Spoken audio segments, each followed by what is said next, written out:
त्वं साक्षात् आत्मासि नित्यं ऋतं वच्मि सत्यं वच्मि अवब्रह्मा अववक्तारम् अवश्रोतारम् अवदातारम् अवधातारम् अवानुचनमवशिष्यम् अवपश्चातात् अवपुरस्तात्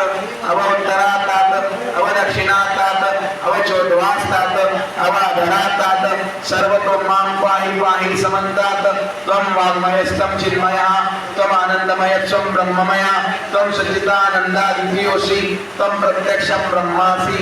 सर्वं जगतं त्वयैवेशति सर्वं जगतं त्वयि प्रत्येति त्वं भूमिरापो नयो नियो नमः त्वं चत्वारि वाक्पदानि त्वं गुणत्रयातीतः त्वं देहत्रयातीतः त्वं कालत्रयातीतः त्वं मूलाधारस्थितोऽसि नित्यं त्वं शक्तित्रयात्मकः त्वं योगिनो ध्यायति नित्यं त्वं ब्रह्मास्त्वं विष्णुस्त्वं रुद्रस्त्वं इंद्रस्त्वं अग्निस्त्वं वायुस्त्वं सूर्यस्त्वं चंद्रमास्त्वं ब्रह्मभू ध्रुव सर्व गणादीन् गुरुमुच्चार्य वर्णादीन् तदनन्तरम् अनुस्वारं